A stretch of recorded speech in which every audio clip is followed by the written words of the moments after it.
Ainda falando sobre o estudo da NR5, vamos ver agora como é que acontece o processo eleitoral, o funcionamento da CIPA e a questão dos treinamentos para os cipeiros.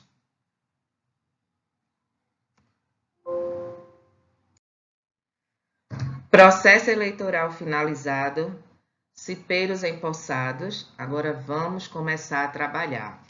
Como é que a CIPA trabalha? O que é que a CIPA vai fazer nesses 12 meses de gestão, além das atribuições que vocês já viram no módulo anterior? Então, a CIPA terá reuniões ordinárias, reuniões mensais, com um calendário pré-estabelecido.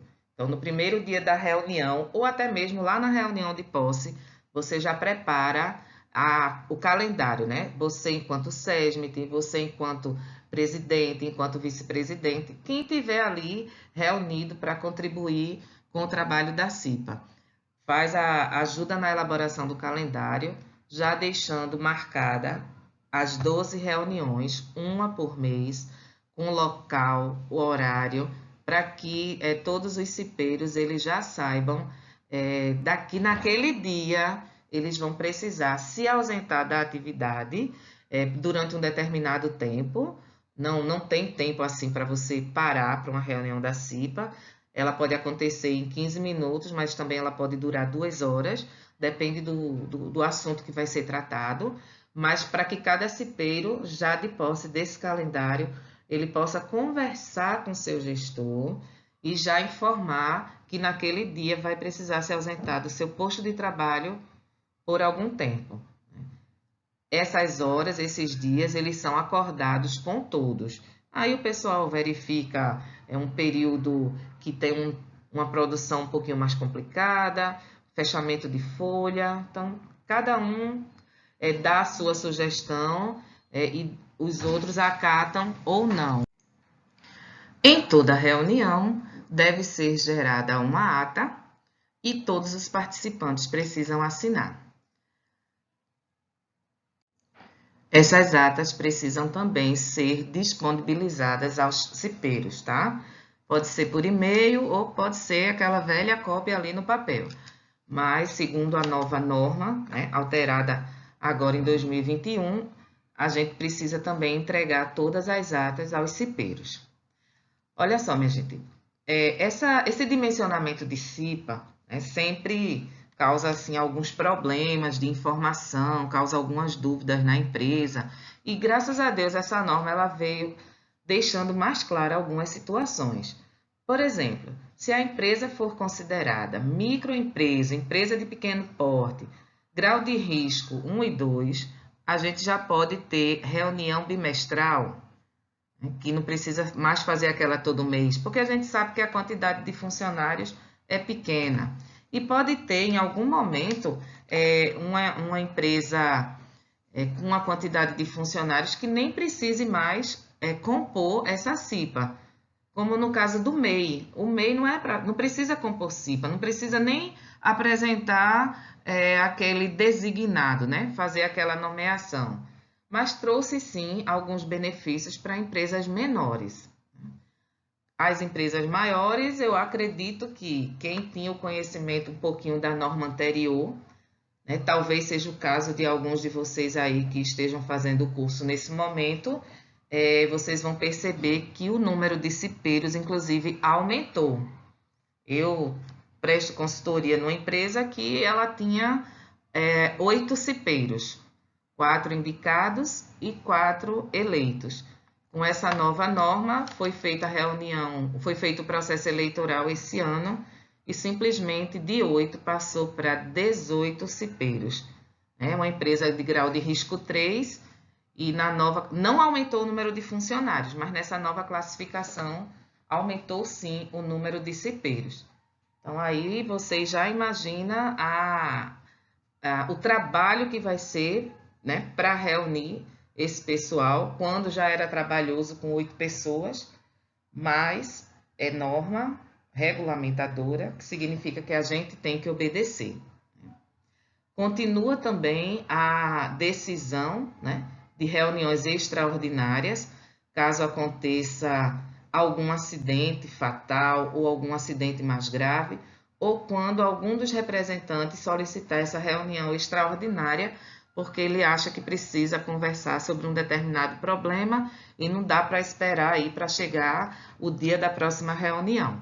Então, reuniões extraordinárias continuam válidas da mesma forma, redigindo ata, todo mundo assinando, distribuindo as cópias e depois o presidente levando para os gestores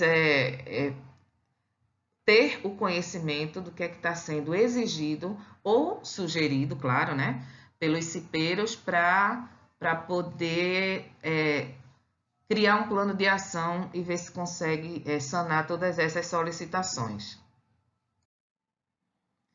Veja bem, pessoal, essa norma, ela fez algumas alterações em alguns textos e se tinha textos na norma anterior que não eram muito claros, nessa daqui acontece a mesma coisa, tá? Um deles é em relação à perda do mandato do cipeiro, eleito ou indicado. Então, o que é que acontece agora com o texto da norma? Ele diz que o membro titular perderá o mandato e será substituído pelo suplente quando faltar a mais de 4 reuniões ordinárias sem justificativa. Nesse caso, eu preciso considerar essa informação para todos, porque se for um membro suplente, eu também tenho que tirar esse suplente e substituir esse suplente. Se for indicado, o gestor indica outra pessoa para o lugar do suplente. Se foi algum candidato que ficou na condição de reserva, eu subo esse reserva para o lugar desse suplente, porque o número de cipeiros ele não pode ser reduzido. Então, ele vai ter que ficar sempre com a mesma quantidade que foi definida no início da posse. Agora, caso não exista mais suplente durante os primeiros 6 meses do mandato, a empresa deve realizar uma eleição extraordinária para complementar um desses representantes aí do empregador que saiu da CIPA, né? Por falta ou por qualquer outro motivo.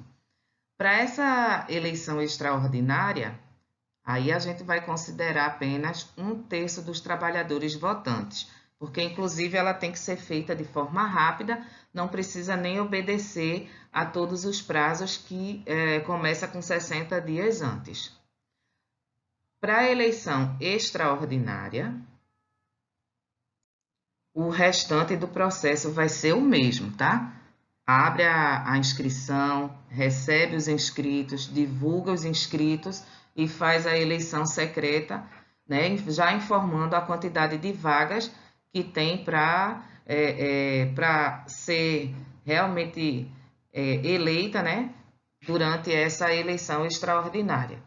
Aí a gente usa, né, como eu falei, o tempo mais reduzido, usa metade dos prazos para poder suprir logo essa falta. Os demais processos devem ser atendidos às demais exigências, os demais requisitos, igual como no processo eleitoral normal. Para os cipeiros que foram indicados, não vai ter a burocracia de se fazer um processo eleitoral, mas o gestor vai ter que fazer uma nova indicação. Aqui é o texto que tem hoje na norma, ele inclusive fala no caso de afastamento definitivo do presidente.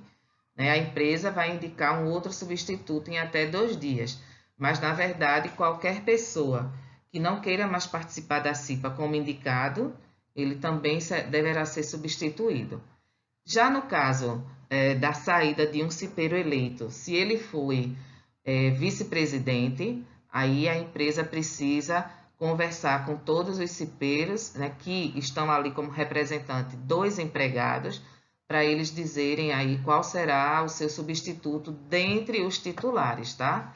Se na primeira vez ele foi escolhido por ter sido mais novato, né, dessa vez não passa assim direto para o segundo lugar, não. Vocês têm que fazer uma reuniãozinha extraordinária e colocar a decisão de quem agora vai fazer esse papel de vice-presidente.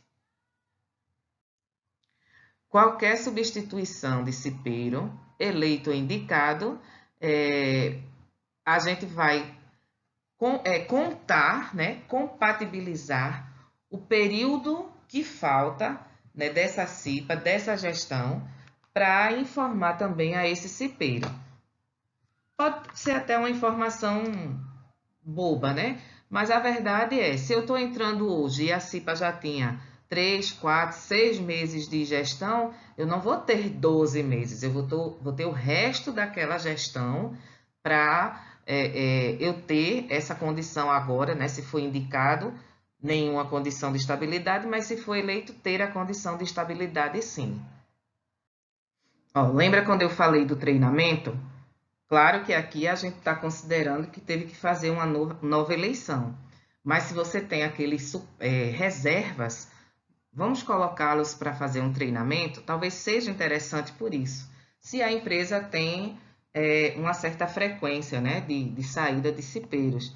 Mas assim, mesmo que não tenha frequências, imprevistos acontecem e aí a gente precisa que esse trabalhador, esse novo cipeiro, ele faça o curso dentro de 30 dias após a entrada na CIPA, após a posse dele, porque tem que ser tudo agora muito rápido. Bom, essa norma ela veio com algumas alterações bem interessantes em relação ao treinamento.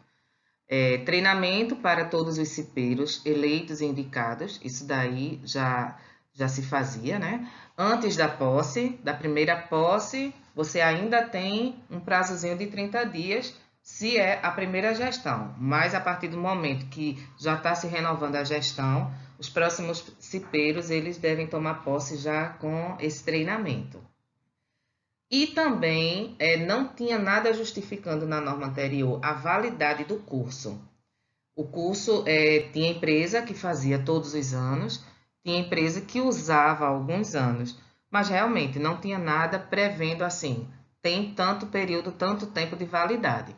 Agora ela veio com uma informação, né, que já clareia aí o que a pessoa deve seguir quando precisar refazer os treinamentos de cipeiros que já tiveram curso no ano seguinte, por exemplo.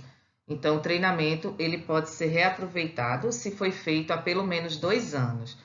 Só tem um pequeno detalhe, neste momento, a norma foi alterada agora em 2021. Então, mesmo que esse cipeiro tenha um treinamento de 2 anos atrás, a gente precisa considerar que foi na norma antiga e teve as mudanças. Então, ele precisava fazer novamente esse treinamento. Mas se não houver alteração na norma, subentende-se aí que por até 2 anos o treinamento está válido para esses cipeiros. Veio também na norma uma alteração em relação ao conteúdo desse treinamento, tá? O estudo do ambiente e das condições de trabalho continuam, noções sobre acidentes e doenças continuam, metodologia de investigação e análise de acidentes também, princípios gerais de higiene e medidas de prevenção continua, noção sobre legislação trabalhista e previdenciária também tinha na norma anterior, e a organização da CIPA. Mas nós temos essa letra F como um treinamento, um conteúdo novo para o treinamento. Antes, a informação a ser repassada para os cipeiros era em relação à prevenção, controle, cuidados em relação à contaminação com HIV, a AIDS. Para esse aqui, para os cipeiros, o novo conteúdo solicita que a gente passe noções sobre inclusão de pessoas com deficiência e reabilitados. A norma, apesar de ser antiga, né, já faz um bom tempo que existe a norma de inclusão de pessoas com deficiências, sejam aquelas de nascença ou reabilitados que ficaram com a deficiência por conta de algum acidente do trabalho. Mas, nesse momento, a gente agora precisa realmente focar um pouquinho nesse trabalho, nesse assunto, né? Pesquisar, trazer reflexão para as pessoas, porque é uma atividade que ainda ela não é tão fácil de ser implementada, é uma ação que não é fácil para empresa nenhuma implementar. Elas têm a norma, como vocês viram lá no módulo 1, que determina um quantitativo de pessoas com deficiência ou reabilitadas de acordo com o número de funcionários. Mas até a empresa conseguir que esses possíveis PCDs, eles se enquadrem nas atividades da empresa, né? Dependendo da deficiência, dependendo do conhecimento escolar, teórico, prático, né? E aí essa conta ainda não está fechando. Então, acredito que isso seja também uma tentativa da gente trazer todo mundo para pensar um pouco mais nesse tipo de trabalhador, né? Até porque os problemas, eles acabam vindo de todos os lados. A empresa, às vezes, não oferece a condição para um trabalhador com uma determinada deficiência até entrar na empresa, né? Ele não tem essa condição, não tem a condição de banheiros, refeitórios, maquinários, mobiliário para trabalhar sentado. E a gente também tem a questão da resistência de outros trabalhadores, né? De estar no mesmo ambiente com talvez uma pessoa que tenha uma produtividade um pouco mais lenta e gera conflitos. Então, a gente precisa tirar, né, essa resistência, a gente precisa trabalhar para que, pelo menos esses dois lados, empresa e outros trabalhadores, a gente tire essa barreira onde se enxerga que um profissional desse grupo, né, ele vai atrapalhar. Não, ele não vai atrapalhar. Ele é necessário, ele precisa estar dentro da empresa, ele precisa se sentir útil, precisa trabalhar, né, porque eles têm uma deficiência, mas eles não são incapazes e a gente precisa que esse trabalhador ele seja bem recebido por todos, que o ambiente possa ser adaptado para eles, né, e que tire, né, um pouco mais dos problemas sociais que existem até em relação a esse tipo de discriminação. E nesse caso, também tivemos alteração na carga horária do treinamento. A norma anterior, né, dizia que o treinamento para os cipeiros era de 20 horas. Todos eles teriam que passar por treinamento de 20 horas. Não tinha curso de reciclagem, né? Não tinha nenhuma outra característica para treinamento de cipeiros. Nessa agora, ela veio, embora o conteúdo seja o mesmo, mas a forma como a gente vai abordar esses conteúdos vai variar de acordo com o grau de risco, né, da empresa, de 1 até 4, e aí também a gente tem uma redução dessa carga horária. Então, imagine ter que tratar de todos esses assuntos numa empresa de grau de risco 1, tratar isso durante 8 horas. A gente consegue, sim, porque a gente vai focar direto nas situações de risco daquela empresa, nas medidas de controle daquela empresa. Da mesma forma que o grau de risco 2, né, já tem uma carga horária menor, grau de risco 3, 16 horas e grau de risco 4, 20 horas. Então, a gente vai e até direciona essas atividades, as tarefas, né, que vocês vão fazer aí no ambiente virtual. A gente já pede que a tarefa seja feita dentro do seu local de trabalho, porque esse já sabe que vai dar um pouquinho mais de trabalho, vai ter mais coisas para se abordar e cumprir realmente essa carga horária, tá? E a carga horária diária de aula não deve ultrapassar as 8 horas. Né? A gente precisa cumprir as 8 horas de trabalho do funcionário e fazer esse treinamento. O curso da CIPA é um curso que até o momento ele é permitido que se faça de forma virtual, e a norma, no caso, ela reforçou, né, um pouco aí essa facilidade de se fazer de forma virtual e fez algumas alterações para a modalidade presencial, né? Tem que ter um mínimo de carga horária presencial de 4 horas e de 8 horas, dependendo do grau de risco do estabelecimento. Bom, todo mundo treinado, empossado. Vamos começar as reuniões, vamos começar o plano de trabalho, a pensar o que vai ser na CIPAT, fazer as inspeções, elaborar relatórios, participar mesmo. Então, a empresa, ela precisa estar sempre perto, né? Reforçando aí a obrigação da empresa, tem que estar sempre perto do cipeiro, mostrando os riscos, mostrando o levantamento que foi feito pelo profissional do SESMIT, interno ou externo, que está lá no PGR, no Programa de Gerenciamento de Riscos. Lembrando que a documentação da CIPA, ela precisa ficar guardada por no mínimo 5 anos. Então, todas essas atas, processo eleitoral, cédulas de votação, tem que estar numa caixinha de arquivo, né, disponibilizada numa sala pode ser até do RH, do SESMIT, não importa, né, porque pode ser que geralmente a CIPA não tem sala, cada um está no seu ambiente de trabalho e faz a reunião num auditório, numa sala de reunião que a empresa já tem. Mas a documentação precisa estar guardada, né, durante 5 anos. Depois, você pode aí sair descartando essa documentação, né? Passou do 5º ano, já pode ir descartando. Ou não, ou a empresa pode ter todo o histórico guardado, né, para mais na frente, até sair apresentando para os cipeiros novos a evolução, né, pela qual a empresa veio passando.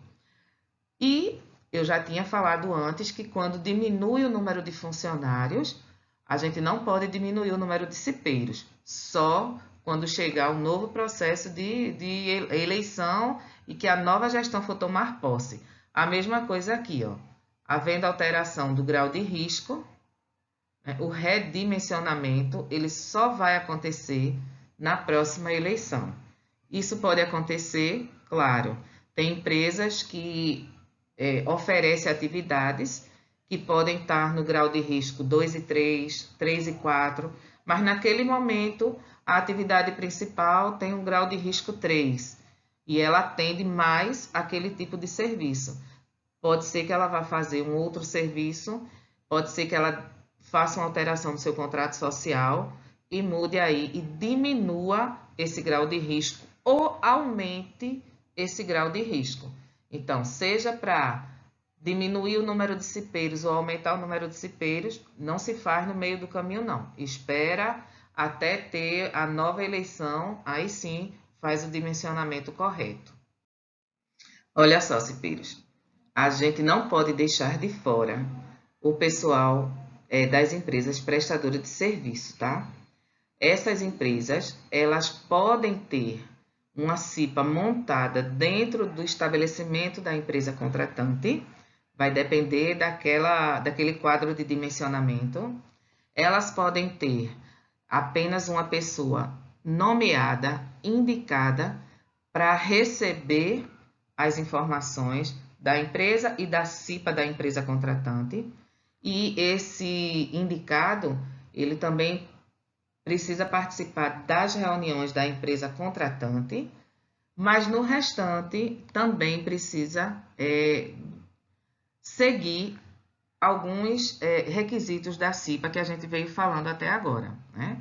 Guardar documentação, mesmo que seja de indicado, fazer um relato, né? Fazer uma inspeção, guardar essa informação mensal, bimensal, que ele está registrando, que está fazendo algo pela área de saúde e segurança, guardar as informações que recebe da empresa contratante, né? Porque, embora não tenha todos os participantes titulares eleitos de um lado e do outro, representando a empresa, representando o trabalhador, mas ele precisa estar comprovando que está seguindo, né, as atribuições de um cipeiro, como a CIPA determina. Isso, principalmente no caso de não ter SESMIT, tá? Agora, quando a gente tem uma empresa que vai prestar serviço de forma temporária, né, desde que esse temporário não ultrapasse 180 dias, de repente veio umas 30 pessoas para fazer uma reforma num determinado galpão ali da empresa, numa determinada área. A gente viu lá no quadro que até 19 as empresas não precisam de CIPA. Mais de 20 já começa a aparecer cipeiros de acordo com o grau de risco. Então, de repente, essa prestadora de serviço pode ter muita gente, não se enquadrar nesse quadro de dimensionamento, e mesmo que ela se enquadre, se não vai passar mais de 180 dias nesse estabelecimento, não precisa fazer a CIPA própria desse estabelecimento. Não, a empresa pode continuar fazendo a CIPA centralizada e deixar um representante ali naquele estabelecimento da empresa contratante. A norma apresenta bem mais informações, sabe, do que isso aqui. Mas aí é só a gente pegar e ler direitinho para ver se está sendo cumprido todos aqueles detalhes. Mas basicamente vai girar em torno dessa informação que eu coloquei agora para vocês. Da mesma forma que para a CIPA da indústria da construção civil, para formar a CIPA de uma obra, a gente também precisa fazer a leitura do anexo 1, que entrou nessa mudança agora da CIPA, que vem orientando, né, como é que a gente vai proceder para fazer uma CIPA num canteiro de obra. Às vezes os funcionários são contratados apenas para aquela obra, né, não são funcionários da empresa que administra. Então, a gente precisa fazer também essa análise de forma separada, né, para ver se vai instalar a CIPA por canteiro ou se vai ter um representante. Se essa condição de atividade for considerada frente de trabalho, então está dispensado de fazer a CIPA. Se a obra também, se o serviço não vai ter mais do que 180 dias, também está dispensada de fazer essa composição com processo de eleição. Só nomeados, né? Na outra norma chamada de designado. Então, só nomeados. E toda vez que, mesmo seja composta uma CIPA, dentro daquele canteiro, né? Com todo o processo direitinho, sabendo que o pessoal tem a estabilidade de até 2 anos, né? 1 ano mais 1, mas se tiver um encerramento das atividades daquele canteiro de obra, é encerrada também a CIPA. E aqueles cipeiros que foram eleitos não vai mais ter, no caso, essa estabilidade. A não ser que, né, a atividade da empresa ela não tenha encerrado. Empresa administrativa, a empresa mãe, não aquele canteiro de obra. Então, o trabalhador pode precisar ser transferido para uma outra obra. Então, a gente realmente precisa fazer uma análise diferenciada dos conteúdos do anexo 1 quando se tratar de CIPA de obra. E encerrando mais essa etapa de formação, mais esse módulozinho de aula, né, estamos convidando vocês a seguir adiante no curso, fazer a avaliação, sem esquecer de voltar e fazer uma nova leitura antes de fazer essa avaliação. Preste atenção direitinho se você lembra de todas essas informações, porque na avaliação você vai marcar geralmente uma resposta objetiva. Então, às vezes é uma resposta de sim ou não, que você só tem 50% de chance de acertar. E existe uma pontuação que a empresa pede para você atingir no mínimo e ser aprovado. Então, faz uma pequena revisão antes de ir para a atividade. Depois, boa sorte aí na tarefa que você vai realizar. E até outro curso.